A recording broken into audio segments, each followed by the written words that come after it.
The sound that reached him first was not the knock, but the wind breaking wrong against the trees, as if the mountain itself had drawn a breath it did not want. Elias Crow was mending a split snowshoe by the fire when the noise came again, softer this time, almost lost beneath the sigh of pine boughs. He froze, fingers tightening around the rawhide. No one came this high in winter, unless they were lost, hunted, or desperate. He rose, took his rifle from the wall, and eased the cabin door open a hand's width. Cold rushed in, sharp as a blade. Then he heard it clearly, a child's cough, thin and wet, followed by a woman's whisper urging quiet that carried more fear than command. They stood just beyond the clearing, 3 shapes where there should have been none. The woman stepped forward first, boots cracked and soaked through, shawl pulled tight against a frame gone narrow from hunger. She was not young, not old either, perhaps 32 by the lines around her eyes and the way she held herself like someone used to bearing weight. 2 girls clung to her skirts. The older, maybe 10, stared back at him without blinking, chin lifted in defiance that did not fit her size. The younger, no more than 6, leaned heavily against a mother's leg, cheeks flushed, breath rattling in her chest. Snow clung to their hems. Their faces were gray with cold. Elias did not load a rifle. He was 48, broad still despite the years, beard shot with iron. His cabin had known blood before, and he had learned that mercy given too freely could empty a man faster than a bullet. "Trails west," he said. His voice sounded like stone dragged over stone. "You missed it." "We didn't," the woman answered. Her voice was steady, but her eyes flicked to the trees. "It left us." The younger girl coughed again, bending double. The sound scraped something raw inside him. He had not heard it in years, not since another winter, another child. He pushed the thought down. "Can't help you," he said, and meant it. The mountains taught a man limits early, if he survived at all. "We're not asking for help," the older girl said, too quick, too sharp. "Just a night." Elias studied them, reading signs as he would tracks in fresh snow. The woman's wrists bore faint purple shadows where fingers had held too hard. The pack on her back was torn, mended poorly, emptied more than once. These were not simple travelers. Beyond them, clouds thickened low and fast, the promise of snow riding their bellies. "I don't take in strangers," he said. The woman nodded, as if she had expected nothing else. "Then we'll move on."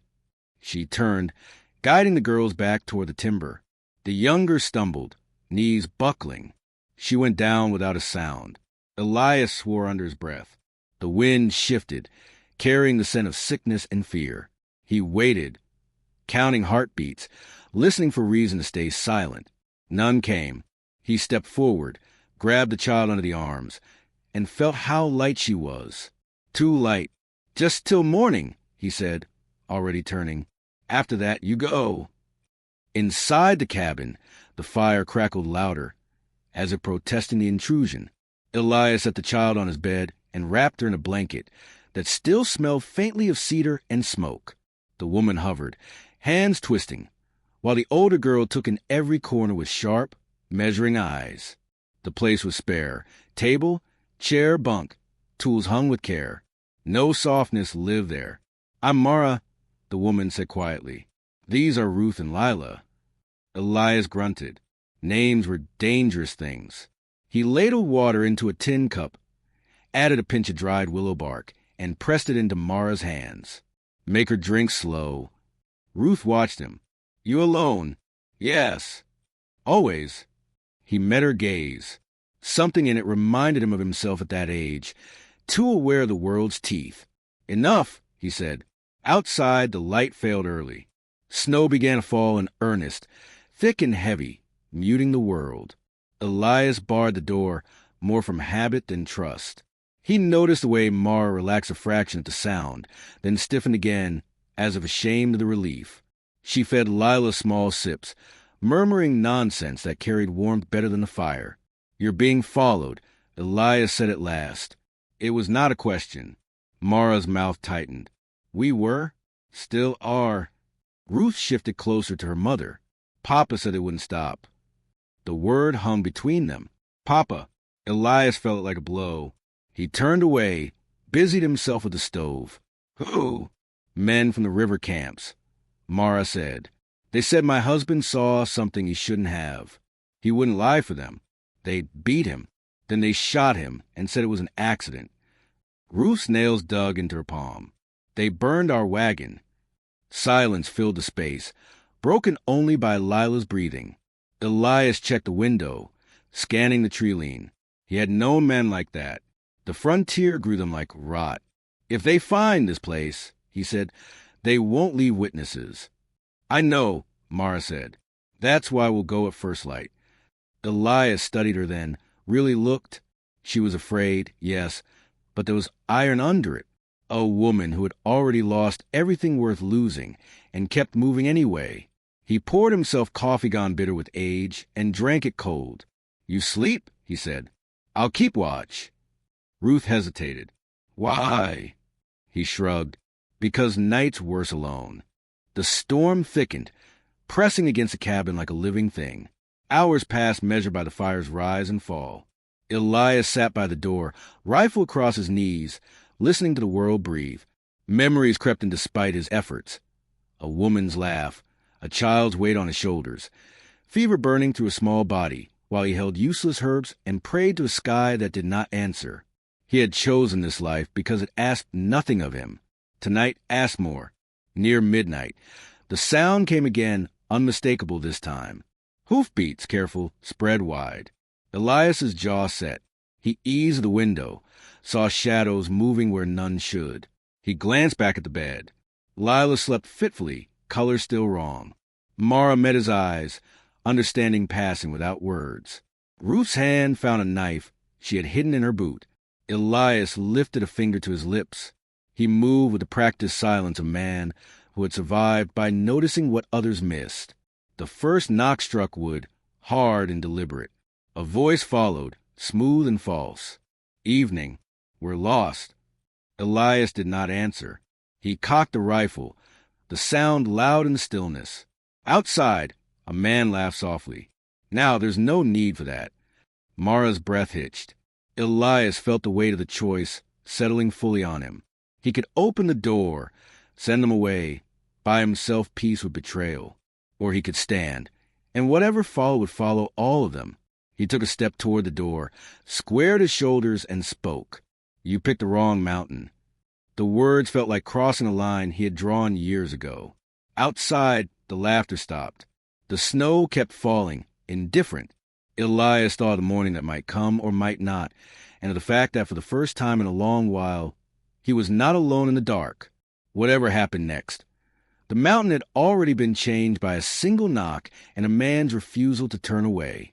Morning came without light. The storm had thickened overnight, sealing the world in white, and the cabin woke beneath its weight like a thing buried alive.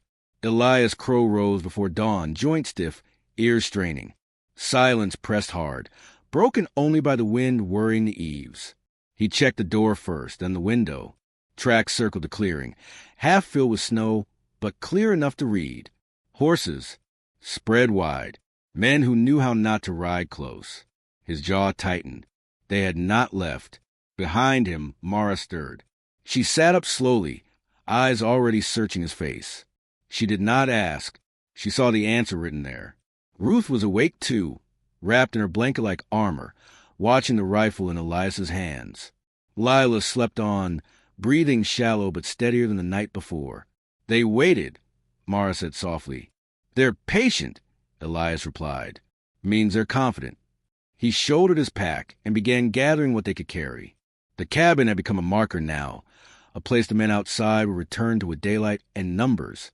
Staying meant a siege. He had survived those before, but not with children inside. He handed Mara dried meat and a flask. "We leave through the back draw. Keep tight to me. No talking unless I say." Ruth nodded once. She had stopped asking questions. Outside, the cold bit harder than before, the kind that burned the lungs and punished mistakes. Elias led them down the narrow cut behind the cabin. Snow swallowing sound. Trees closing ranks. Halfway through the descent, a shout rose from the clearing. Another answered. A shot cracked, not aimed, just loud enough to chase. Run, Elias said. They ran. Snow broke beneath their boots, breath tearing free in white bursts. Elias brought up the rear, counting steps, angles, cover. A second shot split the air, closer now. He turned, fired once into the trees, not to hit but to warn. The mountain swallowed the sound. They reached the river by mid-morning, ice skin thin across its surface, black water grinding beneath.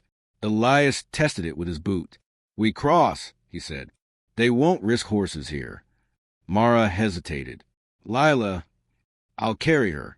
He did, lifting the child against his chest, feeling her lightness like an accusation.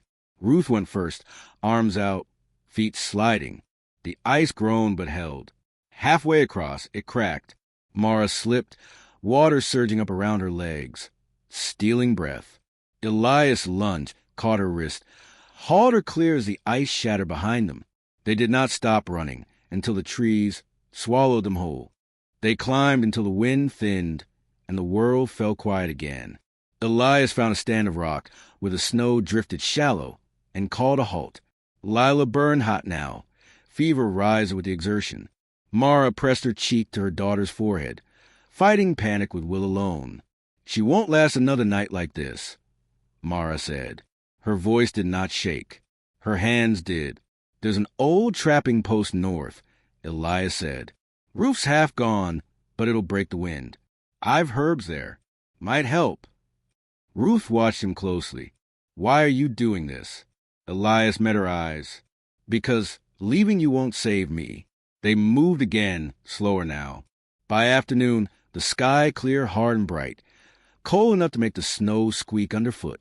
They reached the post near dusk, a skeleton of logs crouched against stone. Elias set traps in the perimeter, while Mara settled Lila near a small fire. Ruth stood guard without being asked, knife in hand. Night fell fast. Wolves sang somewhere far off, their voices threading the dark. Elias returned with hair, and skinned it clean, efficient. Mara watched, then looked away when the blood came.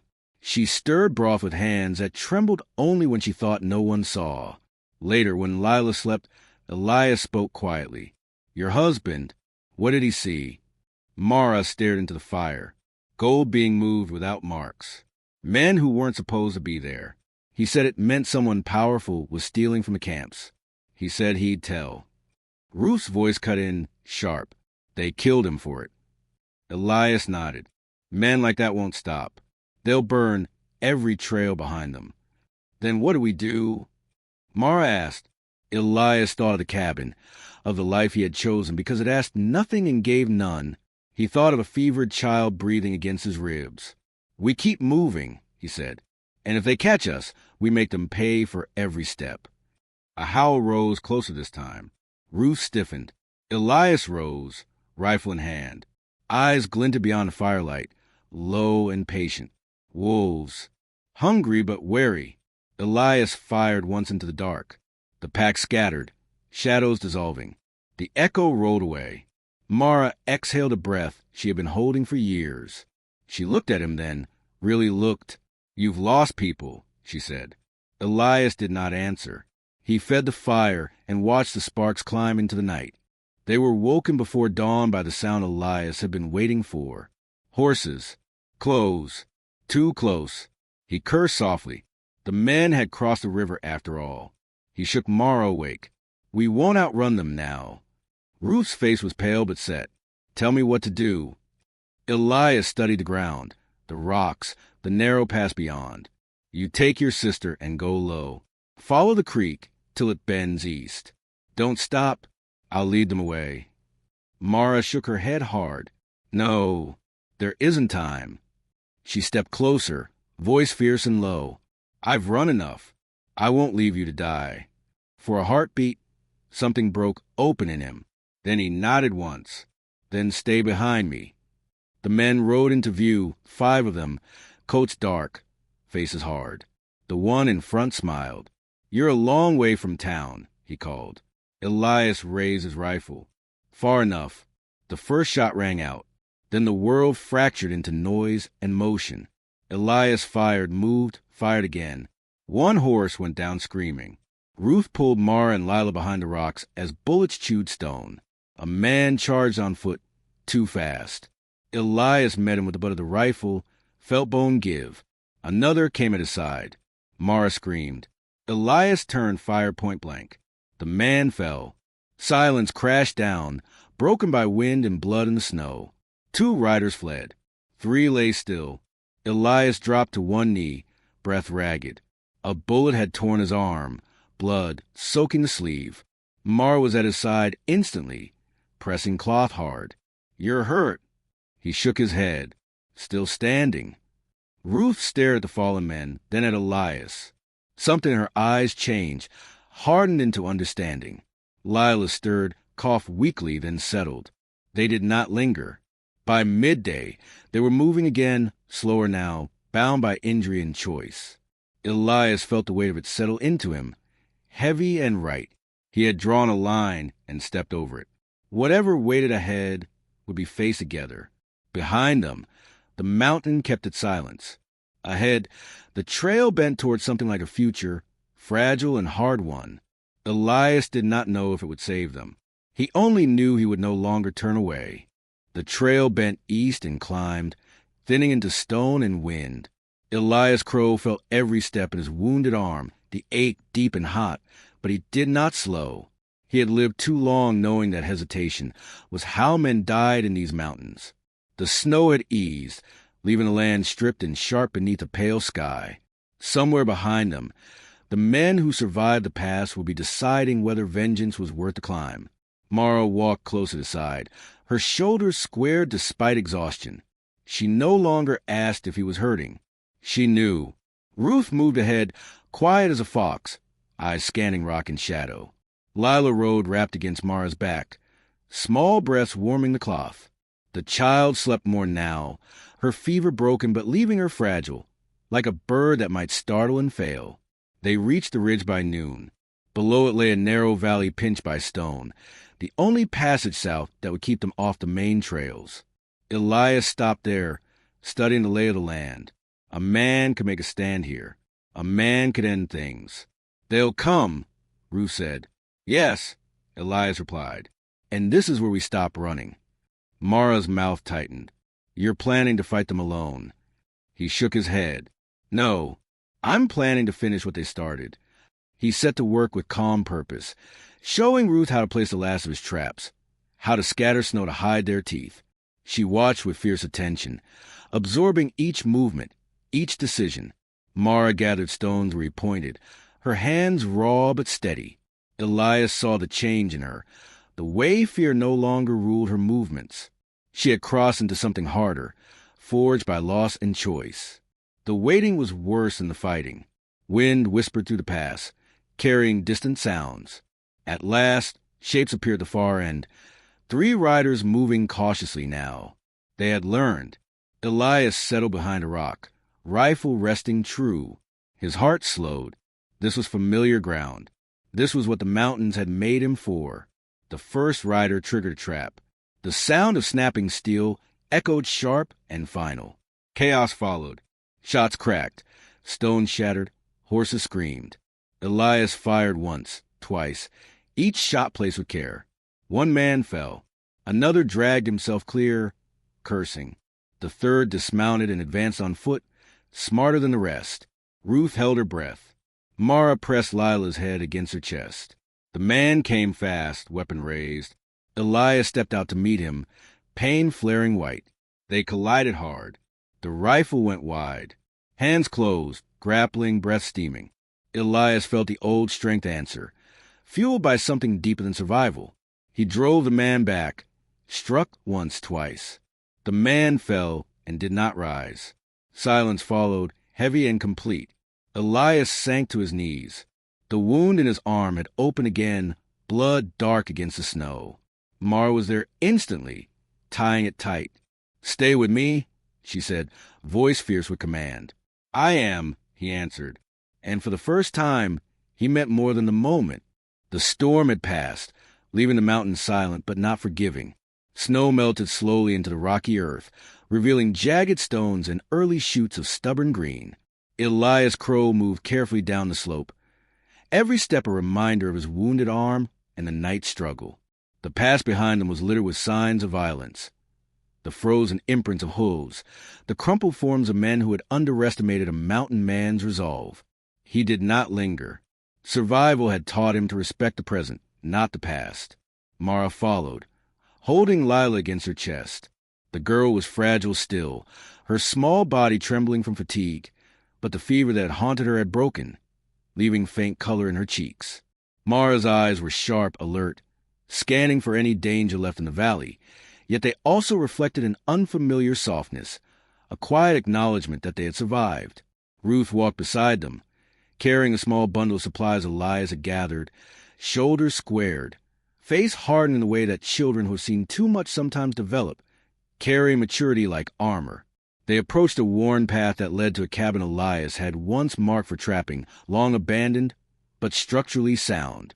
He paused at the threshold, surveying the space.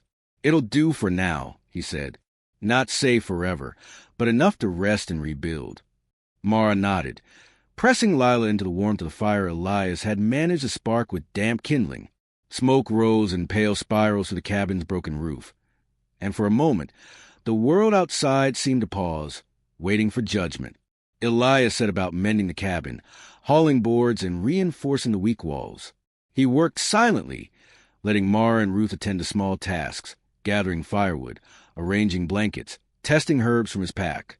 Each movement, each glance carried the weight of the night before, yet also a strange exhilaration, a sense that they were reclaiming life inch by inch. Lila watched from a small cot, eyes wide, finally able to observe without fear. Her fingers curled around the soft edge of a blanket, comforted by the warmth and the presence of those who had become her protectors. Night came quickly, and with it, a quiet that felt almost foreign. Elias sat by the fire, his rifle across his knees, gaze distant but steady. Mara knelt beside him, gently brushing strands of snow-damp hair from Lila's forehead. Ruth, exhausted, leaned against the wall, eyes half closed but vigilant. "We made it," Mara whispered, almost afraid to say it aloud, as if speaking might shatter the fragile peace. Elias allowed himself a small nod. He had kept his word. He had fought, bled, and survived. And in this quiet moment, he saw the beginnings of something he had not felt in decades. Hope. Days passed, each measured by the rhythm of survival and small triumphs. Mara learned to trust the land again, planting seeds where the thaw permitted, watching them sprout. Ruth split wood with a practiced hand, her small frame carrying loads that would have once left Elias shaking his head in disbelief. Lila grew stronger, each laugh a fragile song against the silence of the mountains. Elias watched them, seeing how the ordeal had shaped them, hardened them, and yet, in subtle ways, made their spirits glow brighter. They had become a unit, forged not by choice but by fire, snow, and desperate flight. One afternoon, as the sun gilded the horizon in pale gold, Mara and Elias stepped outside to survey the small plot of land cleared for planting. Lila and Ruth followed, playful now, running lightly on the packed snow. Elias's arm throbbed faintly, a reminder of the night's battle, but he did not flinch. He had survived worse. He looked at Mara, then at the children, and allowed himself a rare smile. "We'll make it," he said simply. Mara's lips curved in acknowledgement. "Yes, we will." Evening came, bringing with it a quiet glow over the mountains. They sat together outside the cabin, sharing the warmth of fire and the weightless relief of survival. Elias could feel the shift within Mara, the woman who had walked through terror with her daughters, the one who now laughed softly at Ruth's teasing, who brushed Lila's hair with gentle fingers, who had learned to breathe again. Ruth, usually so wary, had begun to let small smiles appear, the corners of her mouth betraying the pride she felt in the work she had done. And Lila, once pale and fragile, now sat snug against Mara's knee, eyes wide with trust and curiosity. Elias knew the frontier had not softened them. It never would. The mountains, indifferent and harsh, demanded respect, vigilance, and sometimes sacrifice. But within this small cabin, with the crackle of the fire and the snow melting beyond, they had carved out a place where life, fragile and fierce, could continue. He looked at Mara, then at the girls, and realized that safety was no longer a solitary choice. It was collective. It was fought for, earned, and shared. It was living. As the night deepened, Elias let the rifle rest against the wall. He had drawn a line and crossed it, bled for it, and survived. The mountains would remember him, but more importantly, he had given Mara and her daughters a chance to remember themselves, not just as survivors, but as beings capable of hope, laughter, and quiet strength. And as the first stars appear overhead, Lila's soft laughter ringing through the cabin, Elias understood that this was more than survival. This was life reclaimed, and it was enough.